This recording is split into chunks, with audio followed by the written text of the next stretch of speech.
Algunas escenas de este programa han sido recreadas.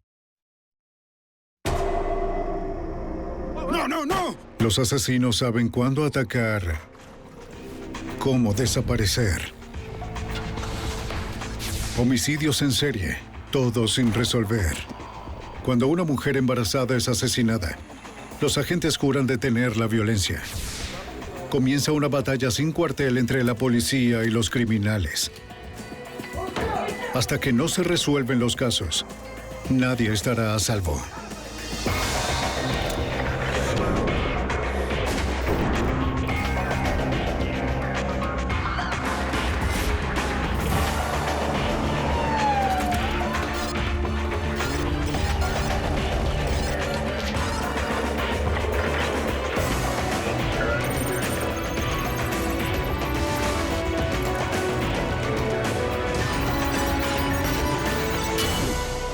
Los archivos del FBI.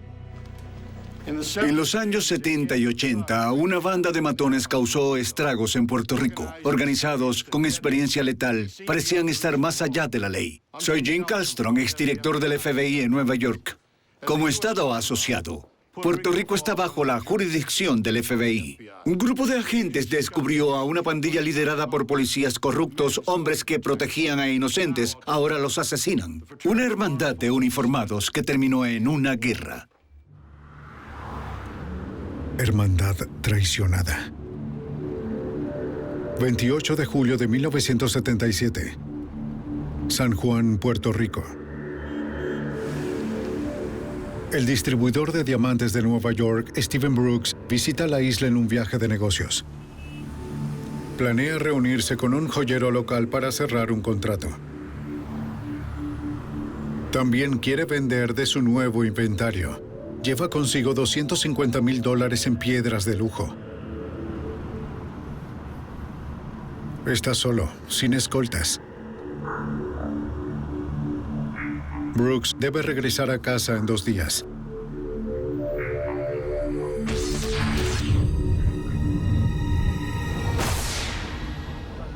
El 29 de julio, la policía de Puerto Rico descubre un cadáver en las afueras de la capital. Es un hombre adulto. Recibió un disparo y luego fue calcinado. No encuentran su licencia de conducir y debido al fuego, su identificación no puede ser comprobada. La policía no encuentra más pistas y sepultan a la víctima como John Doe. 4 meses después, gracias a la familia de Brooks, la policía se da cuenta de que el cadáver era del distribuidor de diamantes. El asesinato es parte de una tendencia alarmante. En los últimos años, otros 2 estadounidenses comerciantes de diamantes fueron asesinados en Puerto Rico. Agente especial Fernando Candelario. Había individuos que transportaban joyas desde Nueva York hasta Puerto Rico. Esos individuos eran secuestrados o hallados sin vida. Dado que los homicidios son de carácter interestatal, el FBI trabaja con la policía local. Aún no tienen evidencia que apunte a algún sospechoso. Los agentes se comunicarían con sus contrapartes en la policía de Puerto Rico para saber si tenían alguna pista.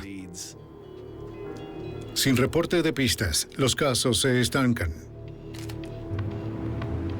En esta época, los crímenes violentos son comunes en San Juan, donde la pobreza, el comercio de cocaína y la delincuencia dominan las calles. Las autoridades tienen problemas para enviar a los pandilleros a prisión. En marzo de 1979, un pandillero investigado por asesinato elimina al único testigo de aquel homicidio con un disparo en la cabeza. La novia del pandillero, Jessica Trujillo, observa el homicidio y más tarde ayuda a escapar al delincuente. El agente especial del FBI en San Juan, Jim Byrd. Ella iba a testificar en un caso de homicidio muy conocido del crimen organizado en San Juan. Esta chica, porque eran conscientes del peligro y de las amenazas en su contra, era custodiada por la policía. Jessica pasa los días en la policía y en la noche los detectives la llevan hasta la casa de su abuela. El juicio comienza en mayo de 1980 y los fiscales se adelantan a fin de hallar culpable a un capo de la droga. Pero a 5 días de la audiencia descubren un cadáver en un campo de caña de azúcar cerca de San Juan. Es Jessica Trujillo, la única testigo en contra del delincuente. Una autopsia revela que murió por 2 disparos, un estilo de ejecución precisa. Tenía 3 meses de embarazo. Recuperan un sombrero panameño hallado cerca del cadáver. El asesinato impacta a los isleños, incluyendo al agente especial del FBI en San Juan, Diad Rosario. Jessica era famosa en las noticias. Se sabía que iba a declarar en contra de este otro individuo al que ella vio asesinar a otro hombre. Se sabía que Jessica era protegida por la policía. Las acusaciones eran, al menos los rumores del caso, que ella estaba bajo custodia de la policía y que, al parecer, fue asesinada por un oficial. De repente, lo impensable parece posible. La Oficina de Investigaciones Especiales de Puerto Rico, conocida como NIE, trabaja en casos de corrupción en la policía. Piden ayuda al FBI. Era un asunto de confianza.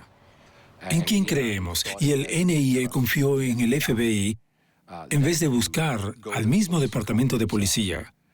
Había que conseguir a alguien confiable que condujera esta investigación. El FBI y el NIE entrevistaron a detectives de la División de Homicidios. Se encuentran con que nadie recuerda quién custodiaba a Jessica el día en que fue asesinada.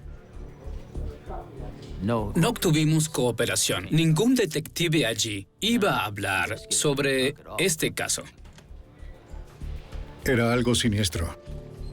Los agentes solo obtienen excusas de los oficiales que juraron proteger y servir. Este código de silencio decepciona al agente especial del FBI, Angelo Class. Era obvio que los oficiales de alguna forma estaban involucrados. Vendieron a Jessica a un tercero o ellos mismos la habían matado. Sin embargo, no era definitivo. Finalmente, los agentes rastrean al oficial que decía ser responsable de escoltar a Jessica la noche antes de que hallaran su cuerpo. El detective Víctor Susey afirma que él y su compañero, el detective Gil Valera, llevaron a Jessica hasta su casa. Su coartada era que la dejaron frente a la casa de su abuela. Víctor desconoce qué sucedió tras dejarla. Quizás alguien la secuestró. Los agentes tratan de corroborar su historia. Entrevistamos a mucha gente. Fuimos hasta la casa de su abuela e investigamos en el vecindario. Nadie vio a Jessica en todo el día. Además, la única pista que tenían desaparece. El sombrero panameño que hallaron cerca de su cuerpo se esfuma misteriosamente del casillero en la estación de policía. Los medios informan que el jefe de homicidios usa un sombrero igual al reportado. Los agentes determinan que el auto que llevó a Jessica a casa pertenece al mismo jefe de homicidios, Emeterio Benítez. Los agentes decomisan el auto y los técnicos del FBI lo examinan. Su interior acababa de limpiarse, de acuerdo al agente especial del NIE, Manuel Aponte. Podía sentir el blanqueador en el auto. Resolvimos que fue limpiado porque algo ocurrió en ese auto. Algo como un homicidio o algo que trataban de ocultar. Los técnicos del FBI desmantelan el auto. Debajo del asiento delantero descubren sangre. Bastante, de hecho. Encontraron más debajo del tablero y detrás del panel de la puerta del copiloto. Por cómo lucía la sangre dentro del auto, concluimos que una persona murió allí asesinada. También hay evidencia balística. Hay marcas que parecen de una bala descargada dentro del auto. Técnicos del FBI verifican la sangre con las muestras tomadas de la autopsia de Jessica. Pero hay un problema al compararlas. No teníamos pruebas de ADN. Solo podíamos decir que era el mismo tipo sanguíneo de Jessica, pero no podíamos probar que la sangre era de ella. Cuando los agentes interrogan a Emeterio, el jefe de homicidios explica que limpió el auto después de transportar un animal muerto en el asiento trasero. Cuenta que la marca de la bala se produjo en un accidente meses atrás. No tiene idea de cómo llegó la sangre allí y explica que docenas de personas tienen acceso a su auto dentro del departamento. Su auto lo usaban casi todos en la división de homicidios. Cuando no había vehículos, usaban el suyo. Lo prestaba. Por esa razón, no teníamos certeza de quién estuvo en ese auto. No había suficiente evidencia física. Circunstancial sí, pero no física.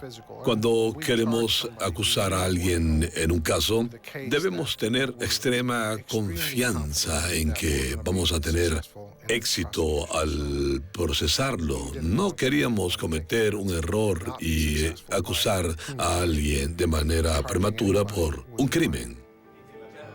De repente, en vez de un sospechoso, aparecen docenas, pero nada en concreto. De alguna forma, los agentes del FBI y el NIE deben superar un muro de silencio para llegar a la verdad. En 1980, los agentes del FBI y el NIE de Puerto Rico sospechan que policías corruptos están envueltos en la muerte de Jessica Trujillo, una testigo asesinada mientras era protegida por oficiales.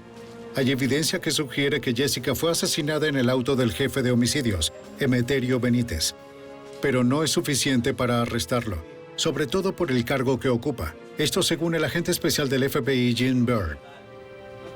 Había alguna evidencia circunstancial, pero no era un sujeto con antecedentes. Era el jefe de homicidios del área de San Juan. No podías decir, pensamos que fuiste tú, ven con nosotros. El caso no sería resuelto en poco tiempo. Debido a que investigan a policías y no saben en quién confiar, el agente especial Angelo Class y su equipo no quieren que se filtre información. Cuando comenzamos, teníamos nuestra oficina y nadie podía pasar a menos que trabajara en el caso. Los agentes necesitan a alguien adentro.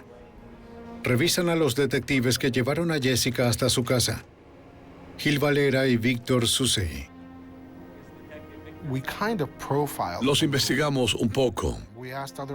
Les preguntamos a otros agentes. Supimos más sobre estos dos individuos. Sentíamos que de ambos el más serio, el mejor policía, era Víctor. Así que apelamos a la bondad dentro de Víctor. En ese momento, Víctor termina su entrenamiento con la Guardia Nacional en Estados Unidos. Los agentes esperan su regreso. Lo buscamos en el aeropuerto. Hablamos con él y lo llevamos a un apartamento que le rentamos por su seguridad. Los agentes necesitan que Víctor sea un infiltrado. Nada sencillo. Comenzó a negarse a participar. Parecía el tipo equivocado. El agente especial del NIE, Manuel Aponte, apela al honor de Víctor. Le dije, si no mataste a Jessica, entonces queremos que nos ayudes a descubrir a los asesinos y tú eres un detective de homicidios. Yo no lo soy. Y tú eres uno de los mejores, y de hecho lo era. Así que le pedí su ayuda. Ahora sabía que era su única oportunidad de salvarse. Oye, si no cooperas, entonces te investigamos. Quizás tendrás cargos y perderás a tu familia. Perderás el rango que ganaste. Irás a una prisión federal. La única forma de que te salves es que confieses y cooperes. Le aseguran que será protegido. Tras varias horas, Víctor accede a cooperar. Admite que mentía. Él no condujo a Jessica hasta su casa esa noche, como lo reportó. Su jefe le ordenó decir aquello, pero él y el otro agente no la llevaron a su casa. Él no sabía quién lo había hecho.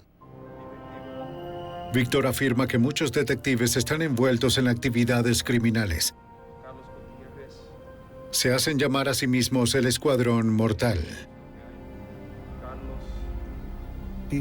Comenzó a nombrar a personas y crímenes y tomamos notas por días. A través de entrevistas, el alcance de la corrupción se vuelve tangible. De las primeras 10 o 15 sesiones con Víctor, identificamos a 65 individuos, la mayoría oficiales relacionados a crímenes.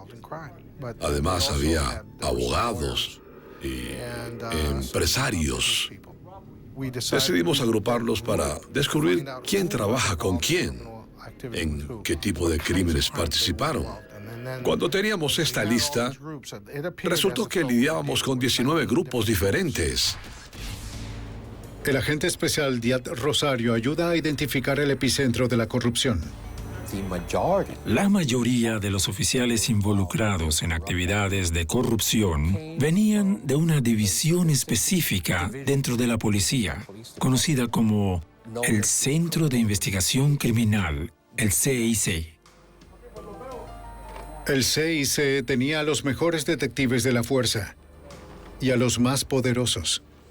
Básicamente tenían su propio feudo, salían y hacían lo suyo. Y no respondían a nadie por sus actos. Esta es una comisión antidrogas en San Juan. Se hicieron muy poderosos y comenzaron a manejar bastante información e informantes en las calles. De acuerdo a Víctor, sus fuentes se volvieron colaboradores en robos armados, secuestros e incluso sicariatos. Los repartidores de drogas son blanco fácil para el Escuadrón Mortal. Ningún repartidor presentaría cargos por drogas robadas, sobre todo si no sobreviven al robo. Cada reunión con Víctor nos expandía más y más nuestra investigación, porque Víctor era capaz de darnos no solo nombres que él conocía dentro del departamento, quienes estaban involucrados en crímenes, también conocía los delitos específicos que habían cometido. Víctor cuenta a los agentes que conoce sobre el asesinato del comerciante de diamantes Steven Brooks. Dice que oficiales del CIC fueron informados sobre la llegada del comprador que conocería a Brooks. Detuvieron al hombre sabiendo que llevaba los diamantes. Un oficial puede detenerte en donde sea. En la calle, preguntarte por tu licencia, por todo. Y eso era lo que hacían. Ellos tenían el poder de detener a cualquiera. ¿Qué sucede? Los oficiales sabían que no había testigos. ¡No!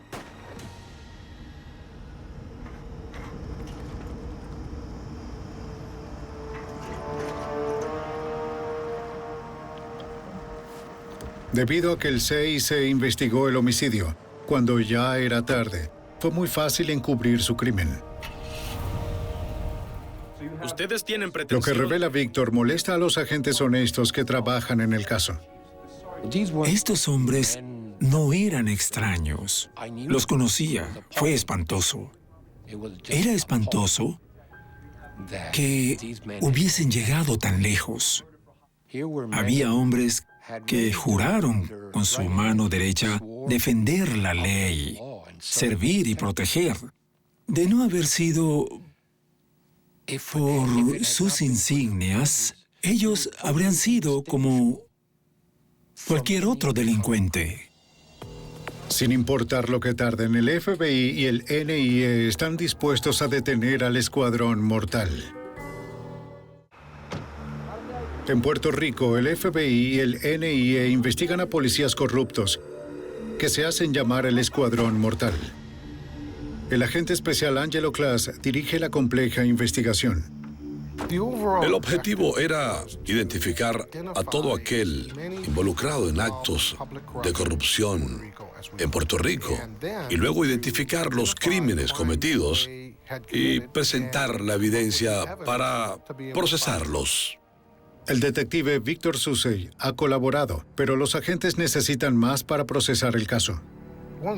Lo primero que hicimos fue corroborar si Víctor era honesto o no.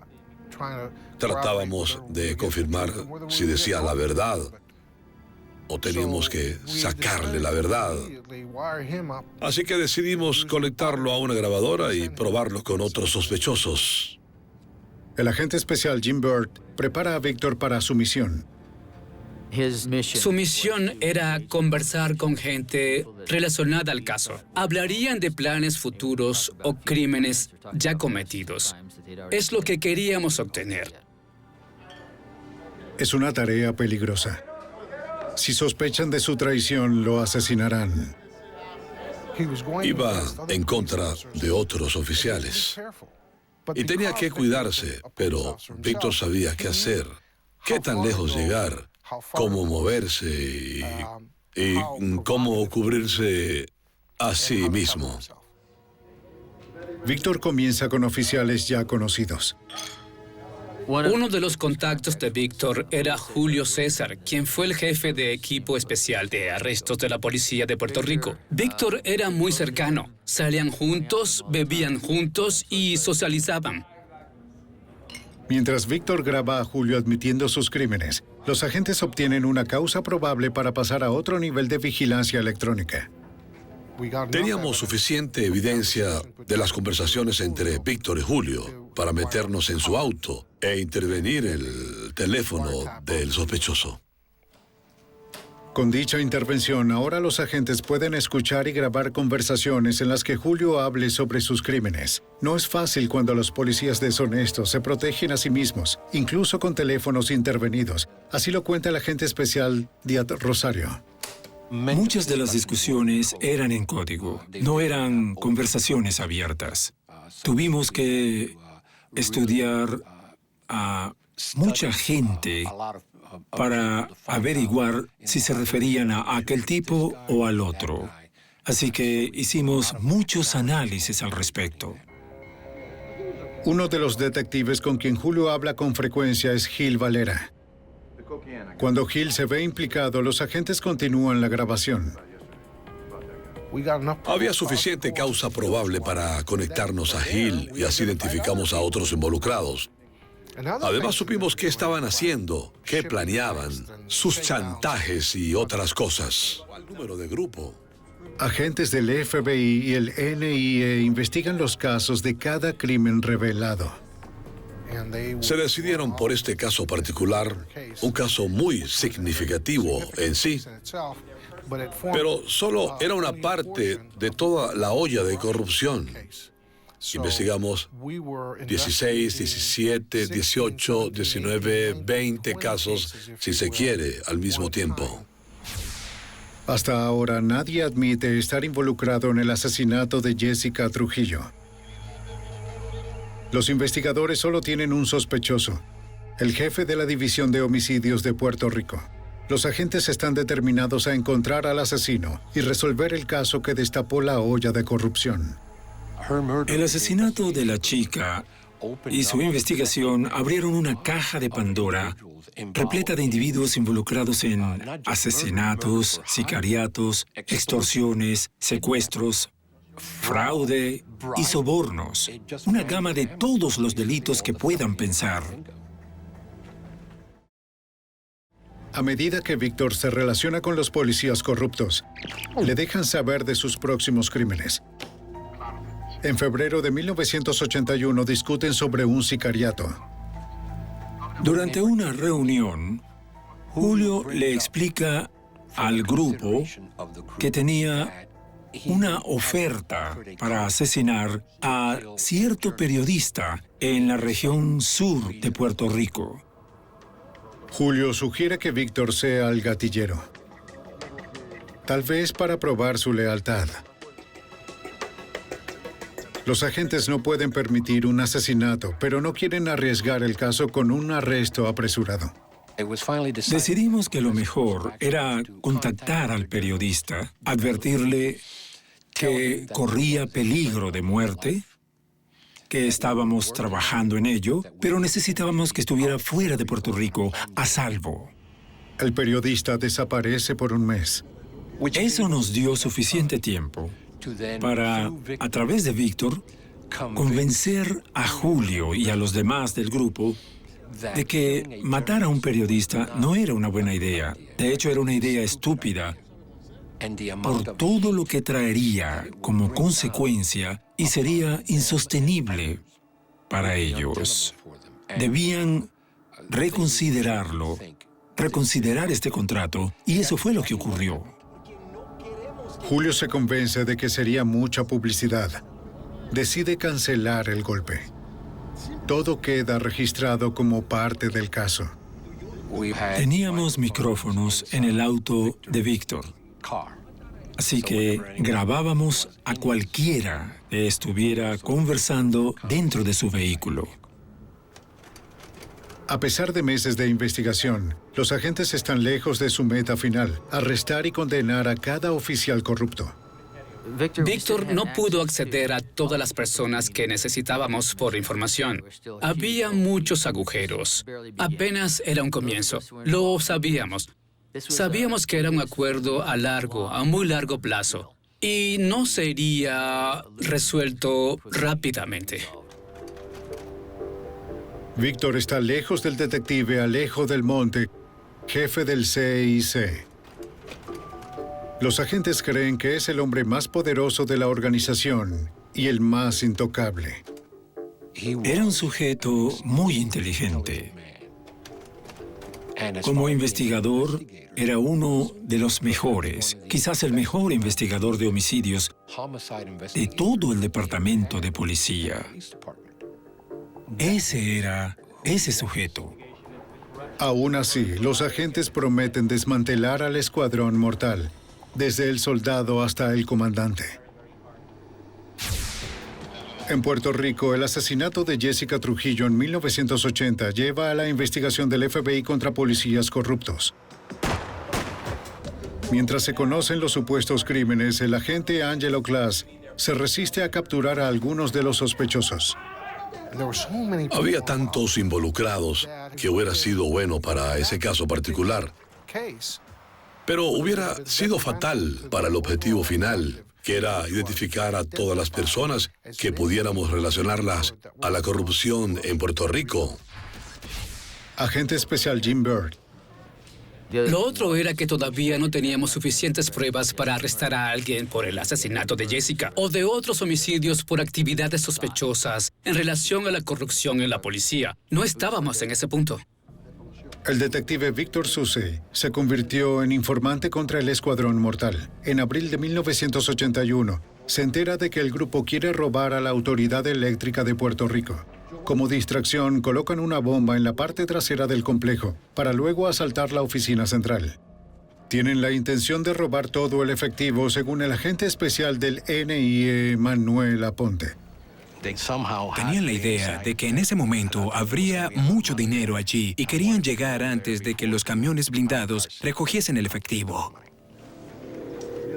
Con el temor de que alguien entrara armado y tomara el lugar, tuvimos que intervenir. Pero los agentes no pueden revelar su investigación. Tienen miedo de alertar a los policías. Necesitan un plan. El día del golpe, Víctor contacta al FBI y les cuenta lo que ocurre. Los agentes llaman a la autoridad eléctrica y le cuentan sobre la bomba. Mientras el escuadrón mortal se mueve, docenas de oficiales buscan el explosivo. Cuando llegaron allí, el lugar estaba repleto de policías, así que abortaron. Obtuvimos una victoria por esa redada, al menos por un día. Tras más de un año, los agentes tienen buenos casos sobre varios miembros del Escuadrón Mortal, pero aún no tienen nada contra Alejo del Monte, su presunto líder. Entonces, Víctor ve una oportunidad. Nos enteramos de que Julio César invitó a Víctor a viajar a Caguas, un pueblo cercano, para reunirse con Alejo, lo cual era un avance para nosotros. Queríamos que Víctor lograra grabarlo. Esperábamos que hablara sobre alguna actividad ilícita. Víctor quiere grabar el encuentro, pero los agentes temen que Alejo vea algún cable. Víctor ya se sentía tan cómodo que quiso contradecirnos. Él quería usar el grabador en su cuerpo.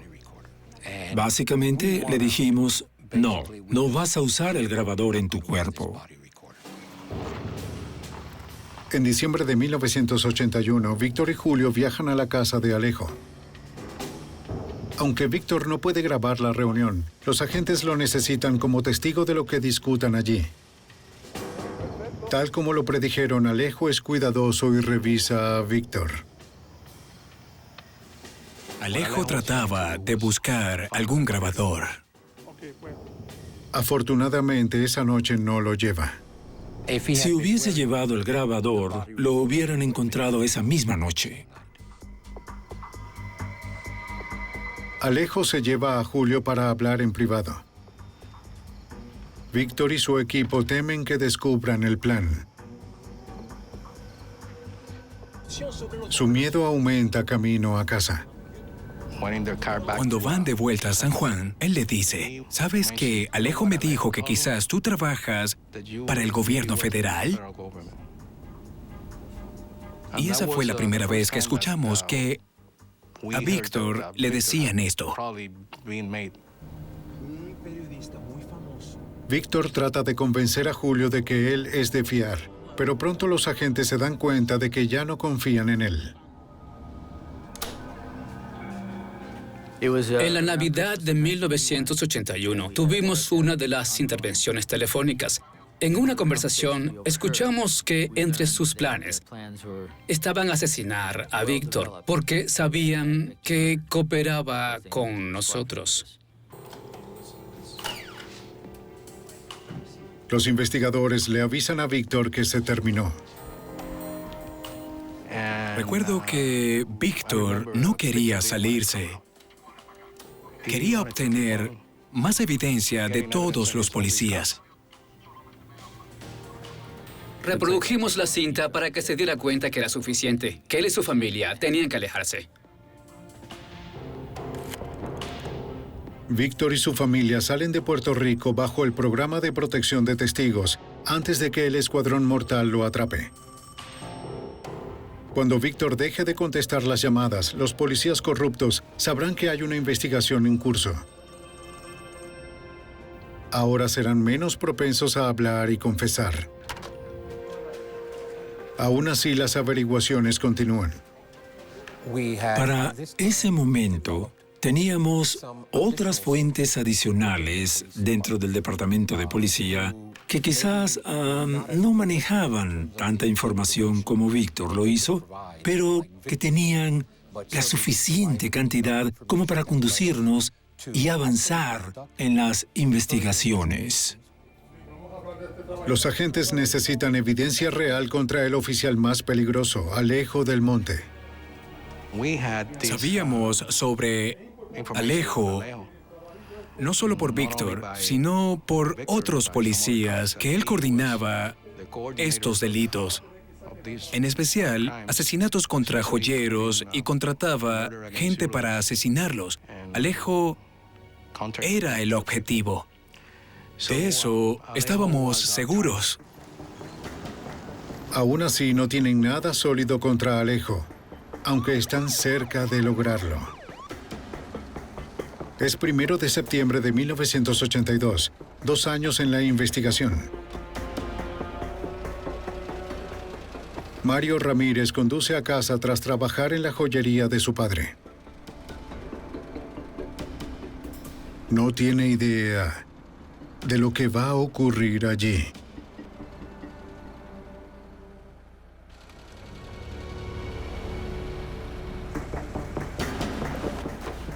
En septiembre de 1982, hombres armados secuestran a Mario Ramírez en San Juan, Puerto Rico.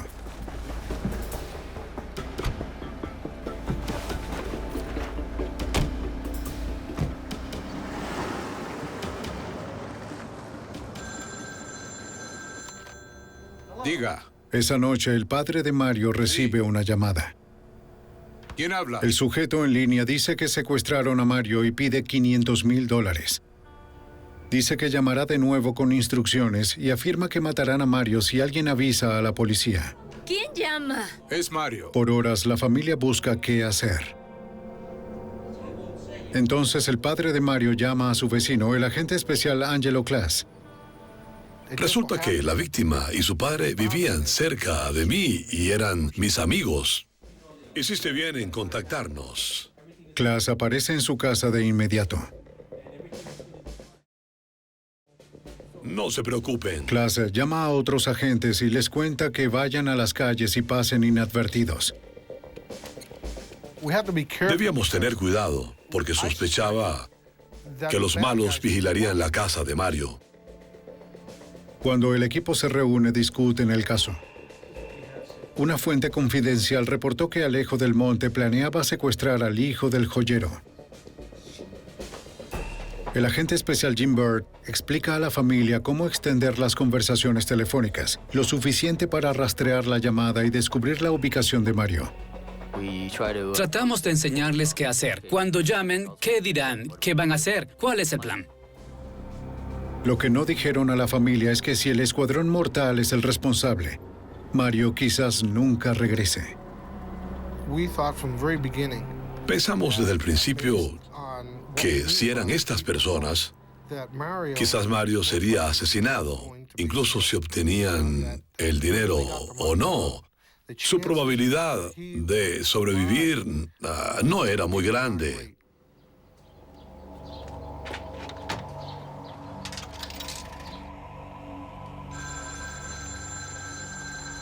Tras varios días, una llamada es registrada por el FBI.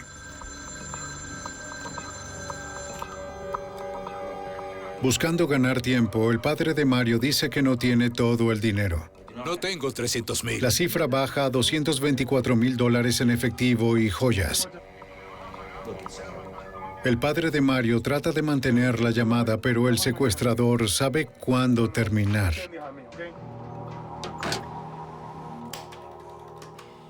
Sin obtener rastros, los agentes buscan otras maneras de hallar a los secuestradores. Buscamos cualquier pista. Tráfico en el fondo, ruidos de noche como en las montañas de Puerto Rico. Buscamos todo lo que podíamos, escuchando las cintas muchas veces, una y otra vez. Mientras escuchan, llegan a una conclusión definitiva. Las personas que revisaron las llamadas sabían que era el mismo Alejo. Decían, esa es la voz de Alejo. Pensaron que era él al teléfono. Los agentes vigilan a Alejo y otros policías corruptos. Alejo, siendo teniente coronel en la policía, sabría que estaría vigilado, así que tenemos que tener cuidado. En la cuarta noche, entra una última llamada. Tómese su tiempo. El agente especial del FBI, Fernando Candelario, escucha. Era un sujeto con una voz única en la línea. Fue muy específico al mencionar el lugar donde la familia dejaría el dinero. Él describió un puente en la autopista de Caguas. ¿Cómo llego allí? El sujeto dijo que el dinero y las joyas debían estar en una funda de almohada puesta en el césped por el puente. Debía ser en una hora, sin policías, sin el FBI. Comenzamos un rastreo, pero era inútil, porque la llamada fue muy breve. Este tipo era muy astuto. Parecía que sabía qué decir y cuánto tardarse para decir lo necesario. Los agentes saben que el escuadrón mortal asesinó a otras víctimas de secuestro. La familia de Mario ruega que esta vez el rescate sea suficiente para salvar a un hombre inocente.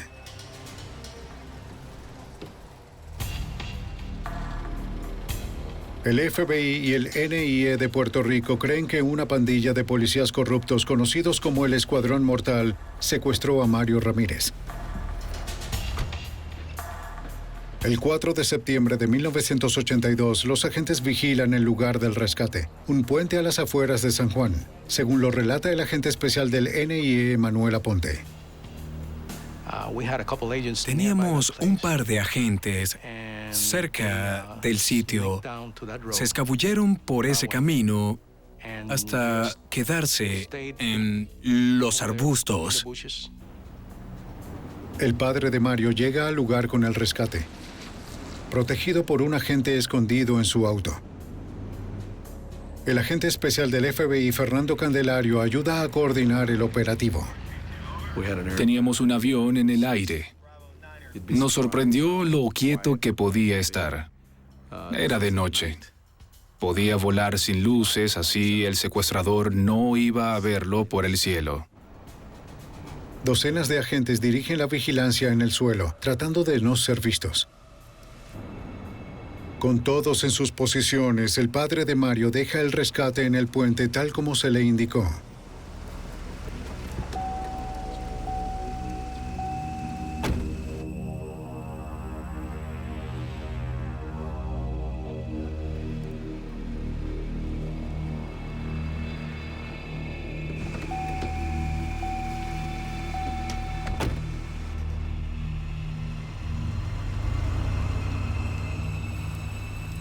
Los agentes esperan la recolecta. El piloto ve un auto aproximarse. El avión observó el auto estacionar cerca del puente. Un individuo sale de este. Parece que halló lo que buscaba, el paquete que contenía el dinero. Regresó al auto y se fue. El agente especial Jim Bird. En ese momento, el auto va por la carretera. Tenemos un avión, tenemos unidades en tierra persiguiendo al sujeto que lleva $224,000. Aún no sabemos dónde está la víctima. El agente especial Angelo Class dirige el caso desde hace 2 años. No sabíamos quiénes eran los sujetos, la gente que estaba en el auto. Así que pedimos a uno de los agentes que echara un vistazo. Entonces pasó cerca y nos dijo, no van a creer esto, es Alejo en persona. Cuando lo observan a distancia, el líder Alejo cambia de auto. El avión sigue el auto original. Los agentes en tierra siguen a Alejo. Nadie sabe qué auto lleva el dinero, pero eso era lo de menos. La meta principal es rescatar a la víctima incluso si perdemos el dinero. Cuando el auto se mueve, no queremos a todos encima del sujeto. No quieres acercarte tanto que arruines el operativo y causes que asesinen a la víctima. Cuando Alejo llega a su vecindario, los agentes deciden no dejarlo acercarse al teléfono. Pensamos si arrestábamos a Alejo, entonces los otros no tendrían motivo para matar a Mario, porque no tendrían a Alejo para dar esa orden.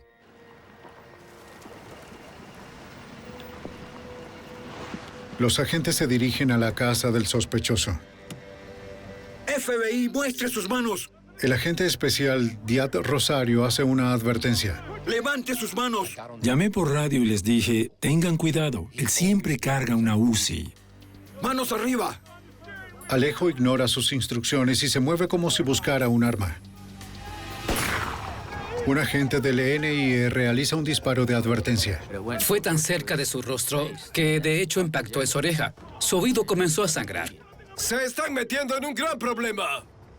En el auto no está el dinero, ni hay rastros de Mario. No hay evidencias en la casa de Alejo. El avión pierde contacto con el otro auto. Parece una pérdida total. Pues tenemos un coronel de la policía de Puerto Rico arrestado por secuestro.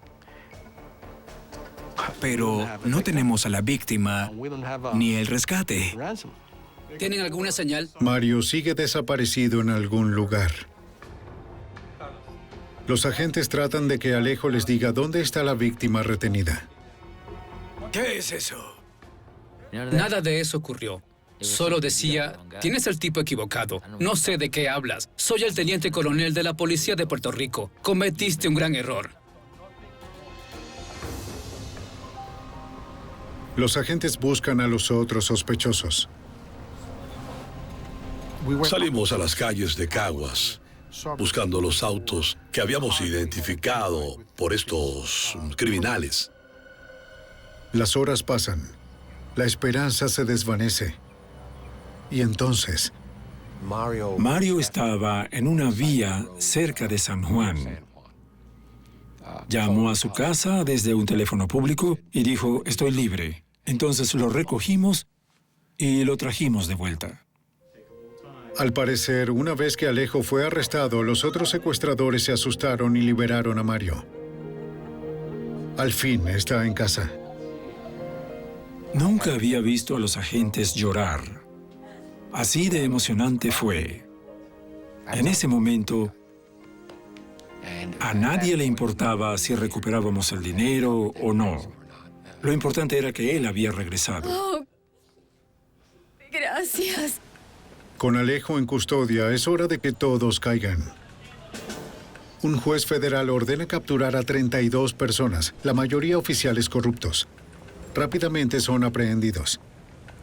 El jefe de homicidios, Emeterio Benítez, coopera y finalmente les cuenta a los investigadores detalles del asesinato de Jessica Trujillo, el crimen que inició todo. El capo de la droga contra el que ella iba a testificar pagó $20,000 por el golpe. De acuerdo a Emeterio, él y Gil Valera la llevaron esa noche y decidieron asesinarla camino a casa de su abuela. Cuando conducían por los campos en esa zona rural de la isla, sin vigilancia, ¡pum!, le disparan. Gil le dispara desde atrás. Un instante después, ¡bang!, otro disparo. Se detienen, la sacan y la tiran por el campo y se marchan. Luego, Emeterio se dio cuenta que Jessica colocó su identificación de policía en su camisa.